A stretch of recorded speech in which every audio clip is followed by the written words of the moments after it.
کیا ایسا تھا رسول اللہ صلی اللہ علیہ وسلم کے بعد کہ وہ ڈیلی موٹیویٹڈ ہو کر اپنے بیسٹ لیول پر زندگی گزارتے تھے. حالانکہ ان کی پرابلمز میں ابھی آپ کو بتانا شروع کروں تو آپ لوگوں کو یقین ہی نہیں آئے گا. پروفٹ صلی اللہ علیہ وسلم یتیم تھے.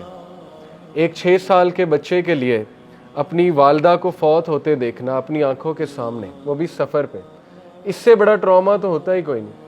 اور کئی لوگ اس ٹراما سے نہیں نکلتے ساری عمر. ٹراماز تو انسان کو گرا دیتے ہیں, لیکن رسول اللہ تو نکھر رہے تھے اور رسول اللہ صلی اللہ علیہ وسلم ڈیلی اپنے بیسٹ ورژن پر آ رہے تھے, اور گروتھ اور ایفیشنسی وہ آپ کے سامنے ہے. اپنے رشتہ داروں نے ہی جو ہے وہ بیک سٹیبنگ بھی کی, نکالا بھی, بہت کچھ کہا, دل توڑنے والی باتیں کہیں, مجنون کہا, نعوذ باللہ, پاگل کہا, شاعر کہا, کاہن کہا. کیا لیبل نہیں تھا جو رسول اللہ صلی اللہ علیہ وسلم کو نہیں کہا گیا.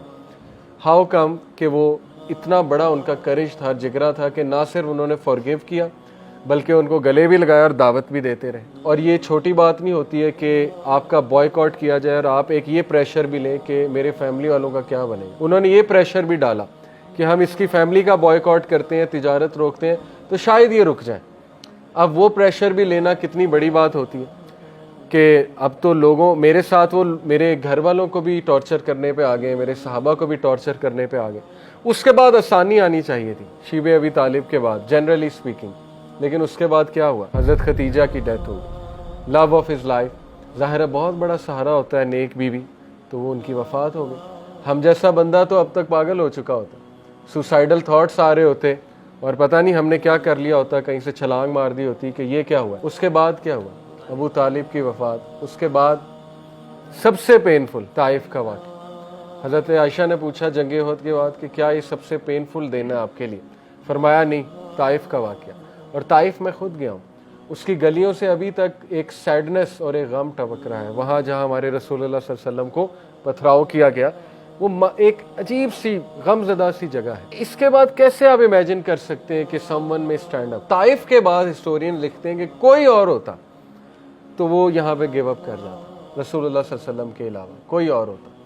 اللہ کے نبی صلی اللہ علیہ وسلم درخت کے نیچے بیٹھے, روئے, اللہ سے التجا کی, اللہ کے آگے اپنا غم ہلکا کیا. وہ دعا سننے والی ہے کہ اللہ کیا آپ مجھے چھوڑ دیں گے, ان لوگوں کے حوالے کر دیں گے, میرے دشمنوں کے حوالے کر دیں گے. اتنے دل کھول کے اللہ سے بات کی انہوں نے. اور دیکھیں پھر اللہ تعالیٰ نے کیا مدد بھیجی. فرشتہ آیا, اس نے کہا کہ میں ابھی حکم دیں, میں ان کو 2 پہاڑوں والا فرشتہ ابھی جو ہے کچل دیتا ہوں. لیکن رسول اللہ صلی اللہ علیہ وسلم کا آپ جگرا دیکھیں کہ اس ٹائم پہ کہا کہ نہیں, ان کی قوم میں سے, ان کے بچوں میں سے ہدایت یافتہ لوگ آئیں گے. اور ایسا ہی ہوا, بہت سے اسکالرز طائف کے علاقے سے نکلے. اس کے بعد تو کوئی امیجن ہی نہیں کر سکتا کہ وہ کھڑا ہو جائے گا. لیکن اللہ کے نبی صلی اللہ علیہ وسلم کھڑے ہوئے اور انہوں نے اپنے ایک اور طریقہ اختیار کیا, مدینہ ہجرت کی جائے. اور مدینہ جا کر پھر پورا ایک انہوں نے اسلامی معاشرہ قائم کیا. بیٹیوں کی طلاقیں دیکھی اللہ کے نبی صلی اللہ علیہ وسلم نے. ابو لہب نے 2 بیٹیوں کی طلاقیں کروا دی. تو باپ کے لیے تو یہی ایک کمر توڑ غم ہوتا ہے کہ بیٹیوں کو طلاق ہو گئی. پھر مدینہ جا کر بھی جو ہے وہ یہودیوں نے, کبھی مشرکیوں نے سکھ کا سانس نہیں لینے دیا, ان دا سینس کے تنگ کیے رکھا.